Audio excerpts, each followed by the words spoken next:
Hello everyone and welcome to Loyola Today. I'm your host Carrie Johnson. In this episode we'll be taking a look at a few different things going on around Loyola's campus, including how to deal with holiday stress and how one Loyola student copes with her gluten allergy. But first we're going to take a look at one of Loyola's most inspiring teams, the Loyola Dance Company. I recently sat down with some of the team members to find out what makes what they do so special.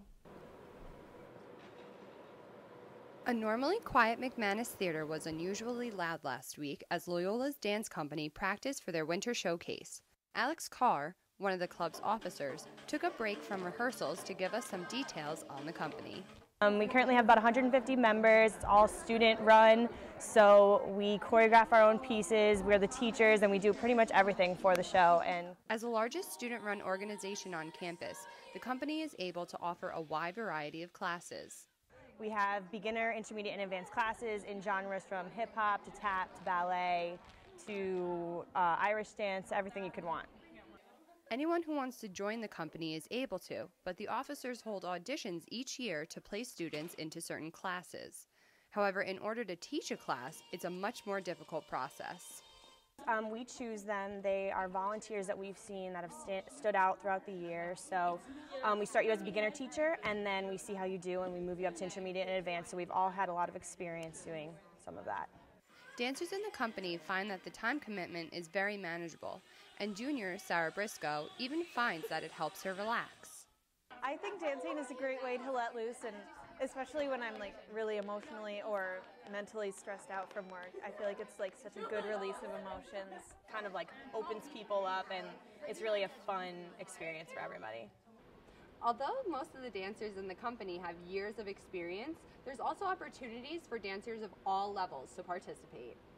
I've been dancing my whole life, so when I found out that Loyola had a dance company, and specifically Irish step dancing, I jumped on the opportunity. I do hip-hop. I'm a beginner. I've never been trained in hip-hop, but I'm learning the basics and I'm having fun. Whether students have been dancing their whole lives or just this semester, audiences always enjoy the dance company's performances. The dance company's winter showcase actually sold out this year, and I really can't wait to see what they have for us in the spring. With holiday events and concerts in full swing, all the joy can cause a lot of stress too. So we sat down with trainer Caitlin Marks to find out the best way students can de-stress and focus just in time for finals. At Loyola, I've taken a stress management class, and I learned about how working out releases endorphins, and it's proven to really help you de-stress.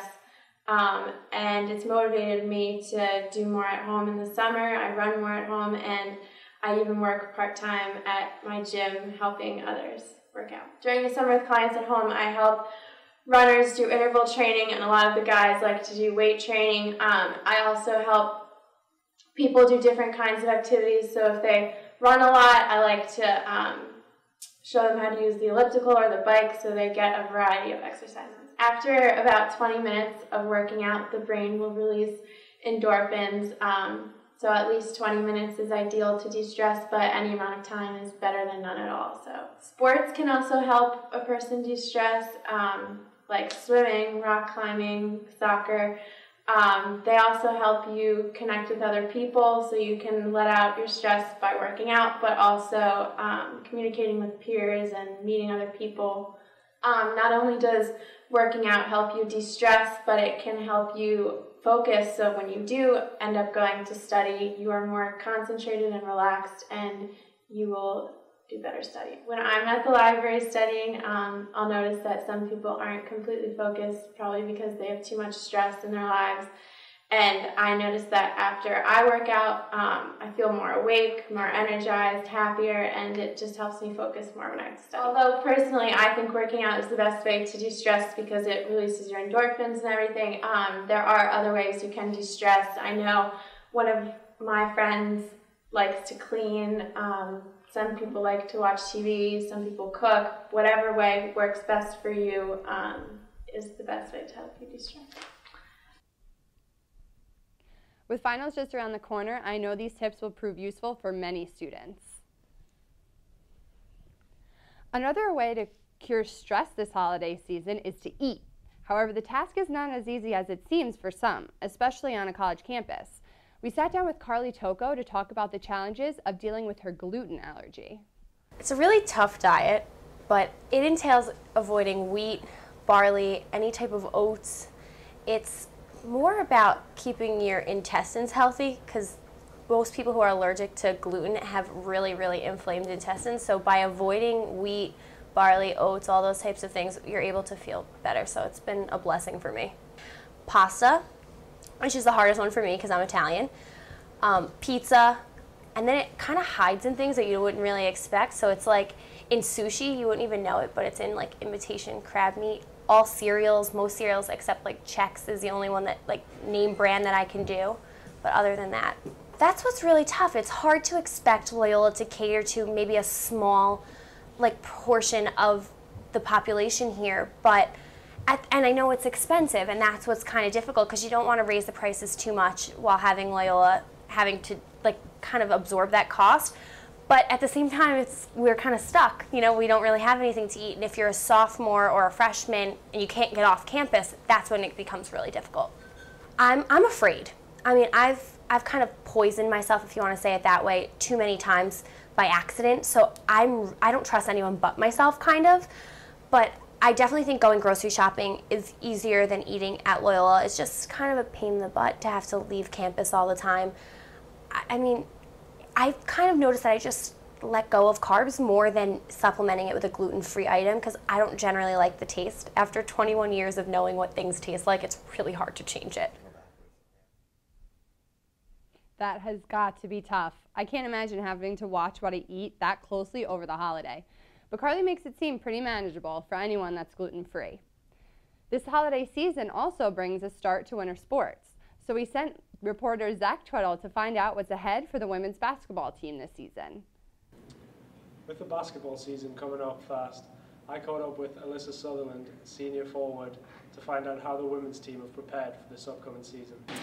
Hi, my name is Alyssa Sutherland. I'm a member of the women's basketball team at Loyola University. I'm a senior, and I'm a math major.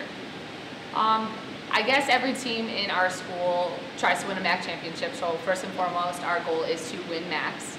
Apart from that, it's just to play hard at every single game and try to come out with as many victories as we can in the season. Obviously using the non-conference as our practice for the conference, but apart from that, working hard, staying together, the basics that any team will go through. Everyone's succeeding, and we want to contribute just as much as every other program has been doing. Especially this year, our men's and women's soccer teams did very well, and there have been other teams that have been doing better than they have in the past, especially men's basketball, men's lacrosse last season, women's lacrosse from the Big East. So all of those things just make us want to contribute and have our name thrown in there as well. I think that this is by far the most talented team that I've played with the past 4 years. Of course, everyone thinks of my sophomore year when we went to the second round of the WNIT. We had a home game against Virginia. Usually our success is based on that team. People will refer back to that sophomore class team. That team was older and more experienced, but I do think that this team is just as talented even though we are younger. So hopefully this season will be one of our best. Having caught up with events on the call with senior forward Alyssa Sutherland, I then met with academic advisor Adriana Mason to find out how the girls cope with juggling academics with athletics. Communication being the first probably advice, and then secondly is just asking for help and not being afraid to let us know when you need help, whether it's juggling, you know, all this time constraints they have being a student athlete between their practice and their lifting with their classes and their traveling, or if they, you know, haven't finished a paper and they are afraid to turn something in that's not as good as it could be, asking for an extension. So really the two biggest advice I can give them is communicating and asking for help and not being afraid to say that they need help. That was Zach Tweddle reporting. Everyone here wishes our women's basketball team the best, and we look forward to a great Greyhound season. And with that, we end this edition of Loyola Today. Thanks for joining us this semester, and we're going to leave you with a look at Loyola's campus, decked out for Christmas. Have a great holiday, everyone.